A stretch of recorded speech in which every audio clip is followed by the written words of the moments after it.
The emergency pod shrieked through Krivitha's atmosphere, its hull glowing orange as Ethan Reed fought with the failing controls.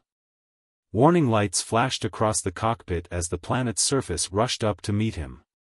His knuckles whitened on the manual override stick, the last desperate option for any pilot. "Come on, you piece of junk," he muttered, pulling against the gravitational forces threatening to tear his small craft apart. The pod's computer blared another warning about critical system failure, but Ethan had stopped listening.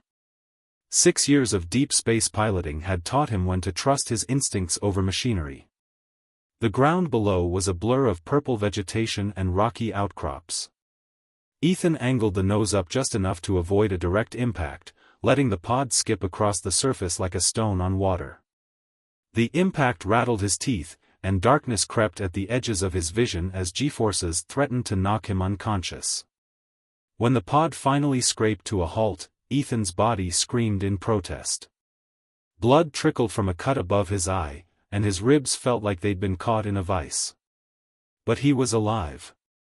The same couldn't be said for his ship, the RSS Horizon, now nothing more than scattered debris in high orbit.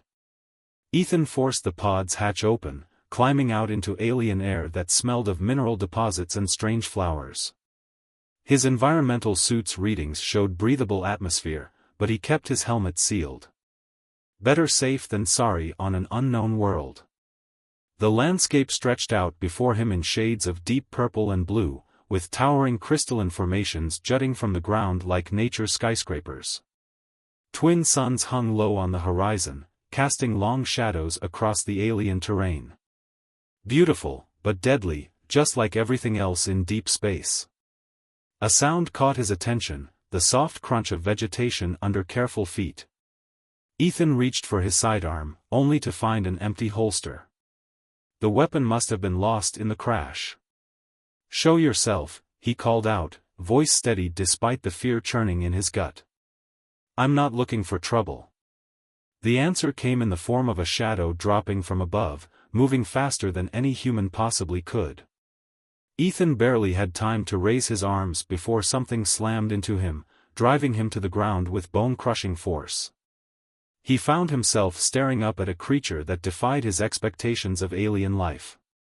She, and the form was unmistakably feminine, looked almost human, save for the metallic sheen of her skin and the bioluminescent markings that pulsed along her arms and face. Her eyes were solid gold, lacking pupils or whites, yet somehow expressing a clear sense of disdain as she examined her prey. "A human," she said, her voice carrying a metallic resonance that sent shivers down Ethan's spine. "How disappointing. I expected something more substantial." "Sorry to disappoint," Ethan managed, trying to ignore the knee pressed against his chest. "But I don't usually schedule my crash landings in advance." The warrior's head tilted, those golden eyes narrowing. "You joke in the face of death. Typical human arrogance." "Not arrogance," Ethan countered, meeting her gaze. "Just experience. If you wanted me dead, we wouldn't be having this conversation." A sound emerged from her throat, something between a laugh and a growl. "Perhaps you're not entirely stupid." She pressed harder against his chest.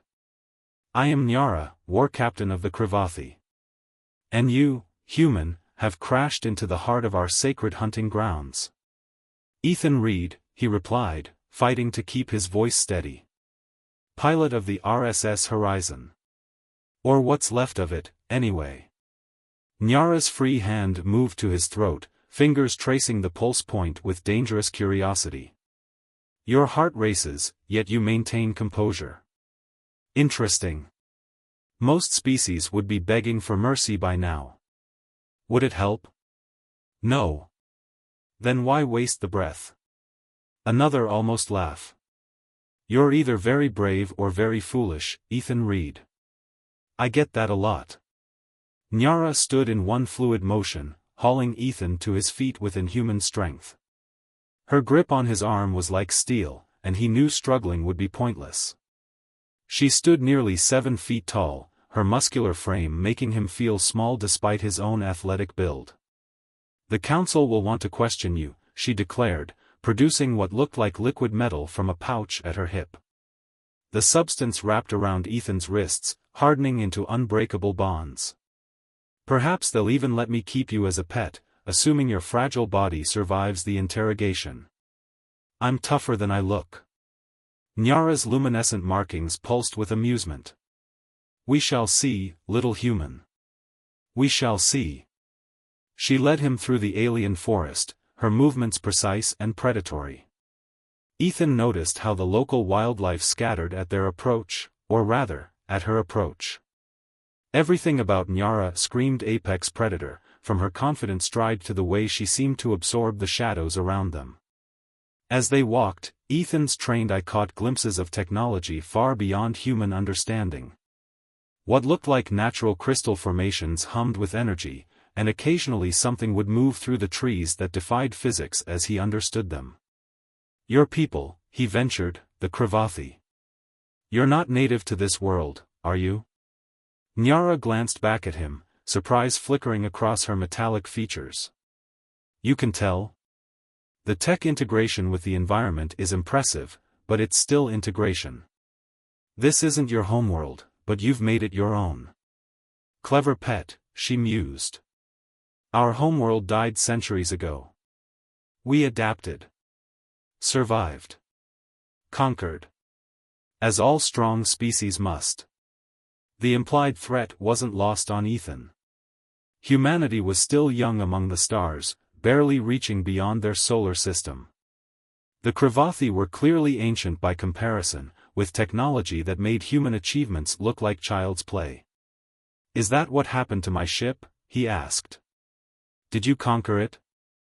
Nyara's stride faltered for just a moment. "Your ship was attacked, yes. But not by us. There are others in this system. Less civilized than the Cravathi. Pirates? Scavengers," she corrected. "Parasites who prey on passing vessels. We tolerate their presence because they occasionally provide useful salvage. Though," she added with a predatory smile, "perhaps we should have hunted them to extinction. Then I wouldn't be burdened with an alien pet. You could just let me go. Into the wilderness of a world you don't understand, pursued by creatures that would tear your soft flesh apart." Nyara laughed. "No, Ethan Reed. Your survival depends entirely on my protection. Remember that." They crested a hill, and Ethan's breath caught in his throat. Below them stretched a city that seemed to grow from the crystal formations themselves. Buildings of living metal wrapped around natural structures, creating a seamless blend of technology and environment. Energy coursed through transparent conduits like luminous blood vessels, powering a civilization that humanity could barely comprehend. "Welcome to Krivathayar," Nyara announced, her voice tinged with pride. "Try not to die too quickly, human. You've managed to be somewhat entertaining so far." As she led him down toward the city, Ethan couldn't shake the feeling that his crash landing was more than mere bad luck. Something had drawn his ship to this system, and something had made sure he survived while his crew perished. The question was, had he been saved, or merely selected for a fate worse than death? The answers, he suspected, would either kill him or change his life forever. Possibly both. The Cravathi Council chamber was a testament to alien geometry. Crystalline pillars twisted impossibly upward, their surfaces reflecting and refracting light in ways that made Ethan's eyes water. 7 figures sat in elevated positions around the circular room, their metallic skin gleaming with various hues that seemed to indicate rank or status. Nyara stood behind Ethan, her presence both threatening and oddly reassuring. At least with her, he knew where he stood, somewhere between pest and curiosity. The council members were harder to read, their golden eyes studying him with an intensity that made him feel like a specimen under a microscope. The human vessel carried weapons, the central figure announced, their voice resonating through the chamber. Primitive by our standards, but weapons nonetheless. "We're an exploration vessel," Ethan explained, keeping his voice steady. "The weapons are defensive. There are many dangers in deep space, as I'm sure you're aware. Yet you alone survived, another council member observed. Convenient. Not convenient, Ethan corrected, feeling Nyara tense behind him. Lucky. Or unlucky, depending on how this conversation goes. A ripple of bioluminescent pulses passed between the council members, their version of whispered conversation. The central figure leaned forward. War Captain Nyara believes you may have value. We are skeptical. Then test me, Ethan said, surprising himself with his boldness. Put me through whatever trials you use to measure worth. I'll either prove my value or die trying. The chamber fell silent. Even Nyara seemed caught off guard by his challenge. Finally, the central figure's markings pulsed with what might have been amusement. Very well, human. You shall undergo the trials of Krivith. 3 tests to prove strength, wisdom, and spirit. Should you fail, death would be a mercy compared to what awaits you. And if I succeed? Then perhaps we shall discover why fate brought you to our world. The first trial began at dawn. Ethan found himself standing at the edge of a massive crystal quarry, its depths swirling with toxic gases that shimmered like oil on water. Nyara approached, carrying what looked like ancient armor. The breath of Krivith, she explained, helping him don the protective gear. The gases below strip flesh from bone, yet we harvest crystals from its depths. Reach the bottom, retrieve a core sample, and return. Simple. Why do I feel there's a catch? Nyara's markings pulsed with dark humor. The gases affect the mind. 'Cause hallucinations. Many strong warriors have gone mad in those depths, torn off their protection in a moment of delirium. Sounds fun, Ethan muttered. Any advice? Don't die. She paused, then added, and remember, what you see isn't real. Only the crystal matters. Ethan descended into the quarry, the gases growing thicker with each step. The armor felt heavy, yet it moved with surprising fluidity. Kravathi technology, he realized, adapted to its user. The hallucinations started subtly. Shadows moved wrongly. Sounds echoed that shouldn't exist in the thick atmosphere. Then he saw them, his crew, reaching out from the mist, their faces contorted in accusation. Why did you survive when we died? Not real, Ethan growled, pushing forward. The gases swirled more violently, showing him visions of Earth burning, of humanity's extinction, of horrors his mind could barely process. He reached the bottom, his hands shaking as he operated the crystal extraction tool. The hallucinations intensified, now he saw Nyara, but twisted, monstrous, tearing him apart while laughing. He forced himself to focus on the tool, on the simple mechanics of the task. The journey back up was worse. The gases seemed to know his deepest fears, throwing them at him in increasingly vivid detail. Ethan's mind began to crack, his grip on reality slipping. The armor felt suffocating. Just one catch release and the pressure would stop. Focus. A voice cut through the chaos, Nyara's voice, but the real one, from above. You're stronger than this, human. Prove it. Her words anchored him. Ethan pushed through the final stretch, emerging from the gases with the crystal sample clutched in trembling hands. He collapsed, gasping, as Nyara quickly helped remove the armor. Impressive, she admitted, examining the crystal. Many warriors take twice as long, if they return at all. The hallucinations, Ethan managed between breaths. They showed me your deepest fears. Yes. The gases feed on mental weakness. She helped him stand. Yet you overcame them. Perhaps your mind is stronger than your body after all. Was that a compliment? An observation. But her markings pulsed with something that might have been respect. Rest while you can. Tomorrow's trial will test more than your mental fortitude. As Ethan recovered in his assigned quarters that night, he couldn't shake the feeling that Nyara was watching him with increasing interest. The way she'd called out to him in the quarry, helping him maintain his sanity, it seemed at odds with her initial dismissal of his capabilities. A soft chime indicated a visitor. The door dissolved, revealing Nyara with what appeared to be food and drink. "You'll need your strength," she said, setting the items down. "The physical trial tomorrow has broken warriors twice your size. Why are you helping me?" Nyara's markings flickered with complex emotions. "Because you intrigue me, Ethan Reed. Your species is young, your body frail by our standards. Yet you face our challenges without hesitation. Either you're incredibly brave or spectacularly stupid. I haven't decided which." "Maybe a bit of both," Ethan admitted, examining the alien sustenance. "Will this kill me?" "It's been adapted for your physiology. We studied your biological readings." She watched him sample the food. "Tell me, why did you demand the trials? You could have accepted imprisonment, perhaps eventual freedom under strict conditions." Ethan considered the question. "Because taking the easy path, accepting limitations others place on you, that's not really living.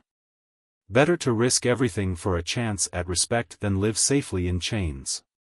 Nyara's markings pulsed with surprising intensity. "You sound like a Kravathi. Maybe we're not so different after all." "We shall see," she replied, moving toward the door. "Tomorrow's trial will prove if your actions match your words. Sleep well, human. You'll need every advantage you can get." As the door reformed behind her, Ethan couldn't help but smile. He was starting to understand the Kravathi better, their pride, their need to constantly prove themselves. In a way, it wasn't so different from humanity's own drive to push boundaries and overcome challenges. Tomorrow would bring new trials, new chances to prove his worth. But for now, he had earned something precious, a glimmer of respect from one of the galaxy's most formidable warriors. It wasn't much, but it was a start. Dawn broke over Krivathayar with an explosion. Ethan jolted awake to the sound of alarm crystals pulsing through the city, their harmonic frequencies setting his teeth on edge. Before he could fully orient himself, his door dissolved, and Nyara burst in, her golden eyes blazing with battle light. "The Raxkar clan," she announced, throwing him what looked like a weapons harness. "They've finally made their move. I take it they're not friendly?" Ethan asked, quickly donning the gear. It adjusted to his form automatically, its living metal interface linking with his nervous system in a way that was both exhilarating and disturbing. "They're outcasts, traditionalists who believe the Kravathi should conquer rather than coexist." Nyara's markings pulsed with battle patterns. "They see my protection of you as proof of our clan's weakness." Another explosion rocked the city. Through the crystalline windows, Ethan could see ships emerging from stealth fields, organic-looking vessels that seemed to swim through the air rather than fly. They were dropping pods that burst open to release armored warriors, their forms twisted by ceremonial mutations that made them even more imposing than standard Kravathi. "I need to coordinate the defense," Nyara said, moving toward the door. "Stay here where it's..." "No." Ethan's firm response made her pause. "I've passed 2 trials. I won't hide while your people fight. This isn't a trial, human. This is war. Then let me prove I can handle that too." Nyara studied him for a long moment, her golden eyes unreadable. Finally, she touched the weapon's harness he wore, activating something that made it hum with energy. "The interface will help compensate for your physical limitations. Try not to die, I've invested too much time in you already." They moved through the city together, joining groups of defenders at strategic points. The Raxkar fought with savage efficiency, their enhanced bodies allowing them to shrug off attacks that would have killed any human instantly. But the defenders had the advantage of preparation and position, using the city's crystal architecture as both cover and weapon. Ethan found himself adapting quickly to the Kravathi weapon systems. The neural interface translated his combat instincts into actions, allowing him to fight alongside warriors who should have completely outclassed him. He wasn't as strong or fast, but human creativity combined with alien technology proved to be a formidable combination. "They're pushing toward the council chamber," Nyara observed, her voice tight with concern. "This isn't just a raid, it's a coup attempt." "They're using the lower tunnels," Ethan said, noticing a pattern in their movements. "Classic insurgency tactic, hit the surface to draw defenders up while the real force moves below." Nyara's markings pulsed with surprise. "How can you be sure?" "Because it's what I'd do." Ethan pointed to several key positions. "Look at their attack pattern. It's too obvious, too inefficient unless it's a diversion," Nyara finished, her eyes widening. "The maintenance tunnels. They'll bypass our strongest defenses." She activated her command interface. "But how did they know about betrayal?" Ethan said grimly. "Someone's helping them from inside. Someone with access to defensive layouts." Before Nyara could respond, a massive explosion erupted from below, sending tremors through the entire city. Crystal towers groaned in protest, their resonance frequencies disrupted. Through gaps in the chaos, they could see Raxkar warriors emerging from newly created breaches, heading straight for the council chamber. "Go," Ethan said, checking his weapon charge. "Protect the council. I'll help hold this position. They'll kill you without hesitation." "Probably." He managed a grim smile. "But I'm getting used to impossible odds." Nyara moved with liquid grace, closing the distance between them in an instant. Before Ethan could react, she pressed her forehead to his, an intimate gesture that sent electric tingles through his entire body. "Try not to die, Ethan Reed," she whispered, her markings pulsing with emotions he couldn't quite interpret. Then she was gone, moving toward the council chamber with deadly purpose. Ethan turned his attention to the approaching Raxkar forces, his enhanced weapons humming with lethal potential. He'd studied enough military history to know that sometimes the best defense was a calculated offense. The battle that followed would be remembered in Cravathi legend for generations. Human adaptability combined with alien technology in ways that caught the Raxkar completely off guard. Ethan used their assumptions about human weakness against them, drawing them into killing zones where their superior strength meant nothing against carefully planned crossfires. But the Raxkar were far from helpless. Their enhanced bodies could take incredible punishment, and their weapons were designed to cause maximum pain before death. Ethan took a glancing hit that felt like liquid fire in his veins, the armor barely keeping him alive. He was about to be overwhelmed when an ear-splitting roar echoed through the chamber. Nyara emerged from above, her form wreathed in battle energy as she carved through the Raxkar ranks like a force of nature. The surviving attackers fell back, regrouping for another push. "The council?" Ethan asked, fighting to stay conscious as his armor pumped healing agents into his system. "Safe. Their leader was the traitor, a council member who thought we were becoming too soft." Nyara's markings pulsed with fury. "He died slowly." "Good to know." Ethan stumbled, the pain finally catching up with him. Nyara caught him before he could fall, her touch surprisingly gentle. "You fought well," she said softly. "Better than many Cravathi. Perhaps we were wrong about human limitations. We're full of surprises." Ethan managed a weak smile. "Though right now, I wouldn't mind testing your medical technology." Always joking, even in pain. Nyara's markings pulsed with what might have been affection. "Come. You've earned more than just medical attention. Today, you've earned a place among us." As she helped him toward the medical chambers, Ethan realized something had fundamentally changed between them. The battle had stripped away pretenses, leaving only respect, trust, and something deeper that neither of them was quite ready to name. But there would be time for that later. For now, they had a city to rebuild and wounds to heal. The Raxkar threat wasn't over. Traditionalists rarely gave up easily, but they had proven that humans and Kravathi could not only coexist but become stronger together. And somewhere in the depths of space, ancient forces stirred, drawn by the unusual partnership forming on this crystal world. The true test of their newfound alliance was yet to come. The healing chambers of Krivathayar hummed with bioresonant energy as Ethan's wounds knitted themselves closed. 3 days had passed since the Raxkar attack, and the city was still rebuilding. Through the crystal walls, he could see teams of warriors reinforcing defenses, their movements precise and purposeful. Nyara entered just as he was testing his restored mobility. Her golden eyes tracked his movements with an intensity that made his pulse quicken. "The council requests your presence," she said, her markings pulsing with unusual patterns. "Something has been discovered in the deep archives. Does this have anything to do with why my ship was attacked?" Ethan asked, following her through the twisting corridors of the medical complex. "Perhaps." She glanced at him.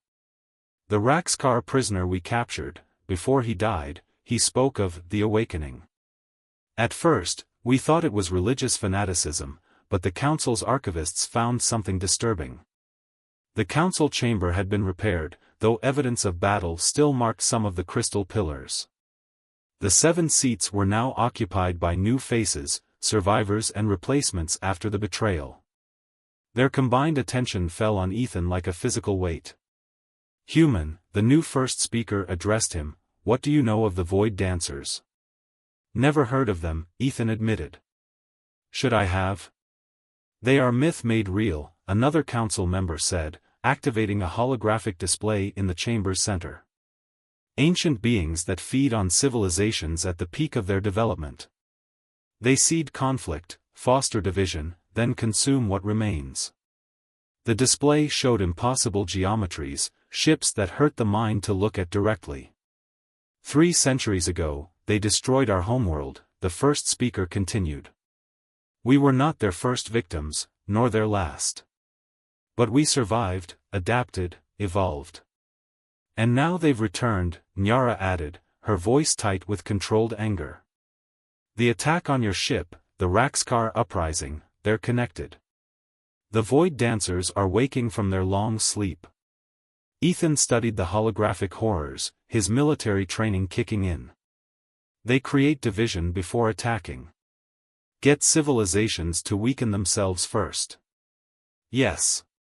The first speaker's markings pulsed with approval.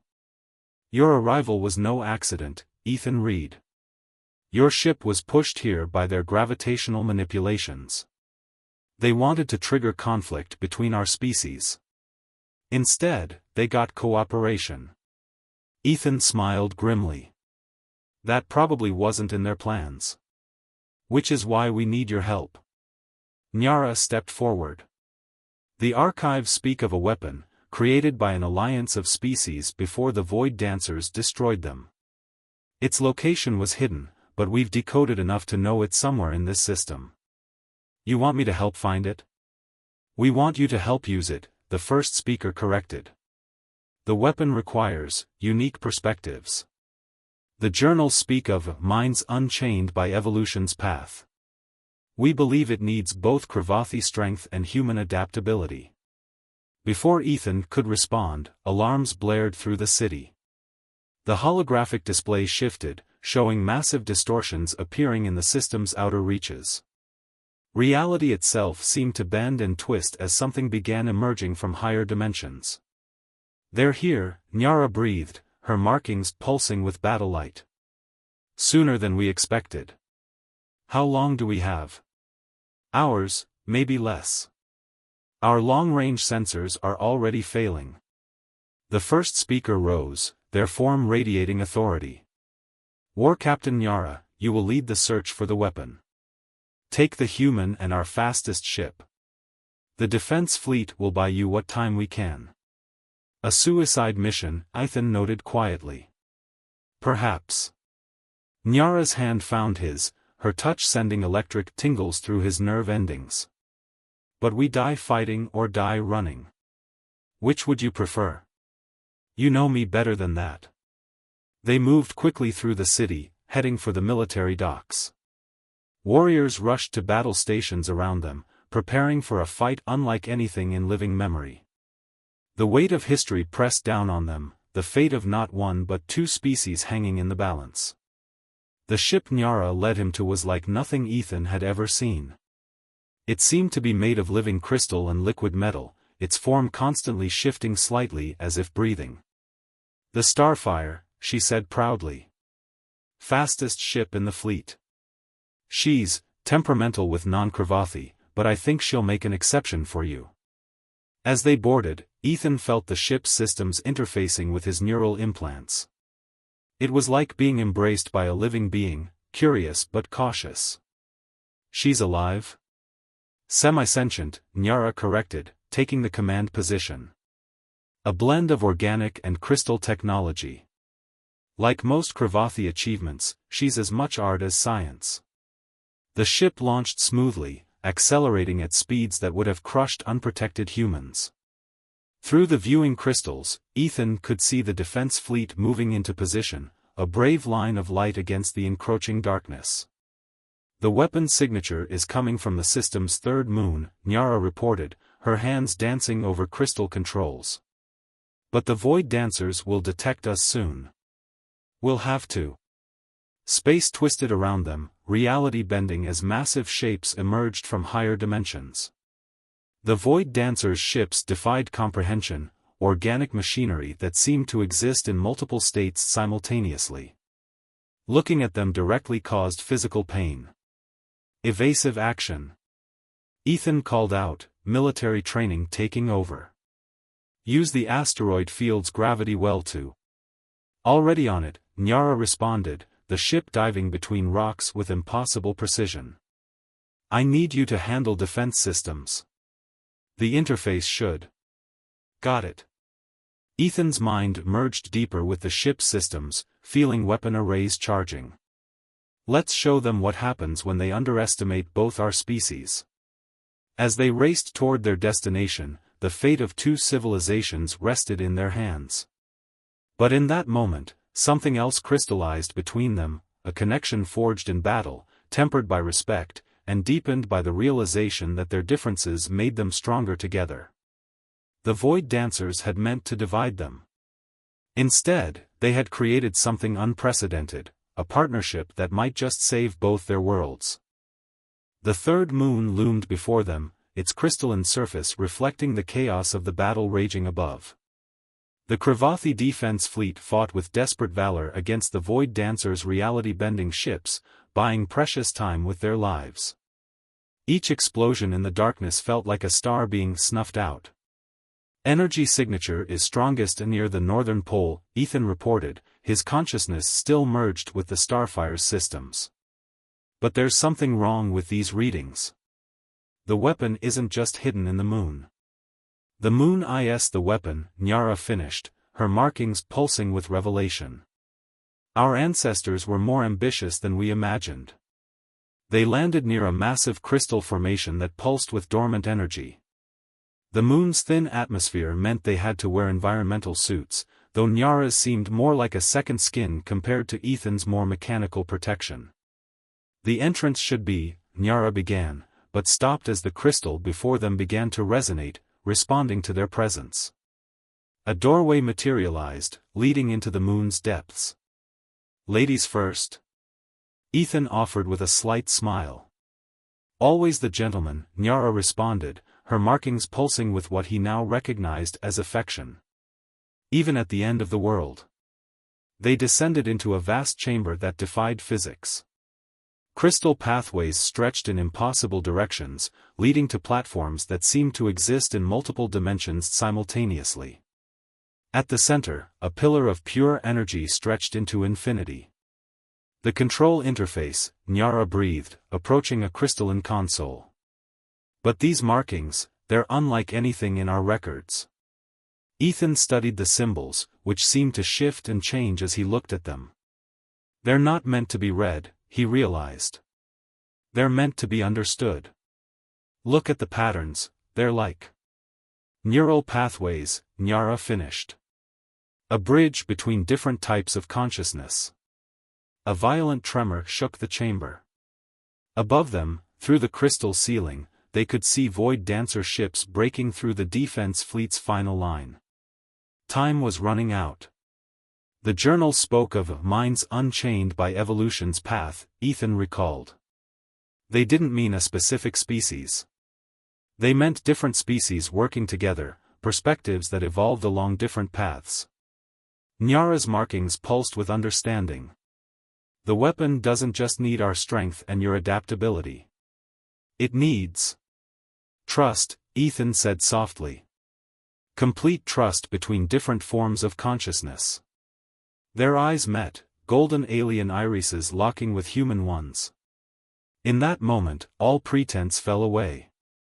They were no longer human and Kravathi, no longer separated by biology or culture. They were simply two beings who had learned to see past their differences to something deeper. Together? Nyara asked, extending her hand. Together, Ethan agreed, taking it. They approached the console as one, their neural interfaces synchronizing through the crystal technology.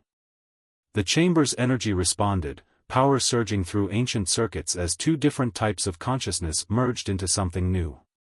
Through their combined awareness, they could see the truth of the weapon. It wasn't designed to destroy the Void Dancers, it was meant to evolve them. To force the ancient beings to experience connection rather than division, unity rather than conquest. The moon's surface began to transform, crystal structures growing and reshaping themselves into a vast array. Above them, the Void Dancers' ships froze, caught in the weapon's expanding field of influence. Reality itself seemed to hold its breath. Then everything changed. The Void Dancers' ships began to transform, their impossible geometries resolving into new forms that could exist in harmony with normal space. Their consciousness, once bent on division and consumption, was reformed by the experience of connection that Ethan and Nyara shared. When it was over, when the light faded and their consciousness separated, they found themselves holding each other, their foreheads pressed together in the intimate gesture of Kravathi warriors. Well, Ethan managed, still dizzy from the experience, that was incredible, Nyara finished, her markings pulsing with joy and something more. You felt it too? Everything, he whispered. I felt everything. The journey back to Krivathayar was quiet, both of them processing what they had experienced. The Void Dancers had been transformed, their ships now in stable orbit as their newly evolved consciousness adapted to an existence based on connection rather than consumption. The council was waiting when they landed, along with crowds of warriors who had witnessed the impossible transformation above their world. But Ethan and Nyara barely noticed them, too caught up in the profound change in their own relationship. The weapon worked exactly as designed, Ethan reported to the council. The Void Dancers aren't a threat anymore. They've been upgraded. Through the power of connection, Nyara added, her hand finding his. Something our ancestors understood but we had forgotten. Strength isn't just about power or adaptation. It's about being willing to trust, to connect, to become something more together than we could ever be alone. The first speaker's markings pulsed with approval. Then perhaps it is time for our peoples to forge a more formal alliance. The stars are vast, and there may be other threats that require such unique cooperation. Later, standing on a balcony overlooking the Crystal City, Ethan and Nyara watched the transformed Void Dancer ships gliding peacefully through the evening sky. Their otherworldly beauty now inspired wonder rather than fear. So, Ethan said, breaking their comfortable silence, what happens now? Nyara's markings pulsed with mischief. Now, Ethan Reed, you finish your trials. You still have one test remaining. After everything we just did? Really? Of course. She turned to face him, her golden eyes bright with emotion. The final trial was always about the heart. About proving that different species could not just coexist, but connect. Our ancestors knew that true strength comes from unity, not division. And have I passed? Instead of answering, Nyara pulled him close, pressing her forehead to his in the warrior's gesture that now held so much more meaning. Her markings pulsed with colors he had never seen before, expressing emotions that transcended the barriers between their species. "What do you think?" she whispered. Above them, the twin suns set on a changed world, where the boundaries between species had been redrawn by trust, respect, and love. The universe was vast and full of wonders, but perhaps the greatest wonder of all was the ability to find connection in the most unexpected places. For in the end, it wasn't physical strength or advanced technology that had saved their worlds. It was the simple, profound truth that true power comes not from the body or mind alone, but from the heart's capacity to reach across the stars and find something worth fighting for.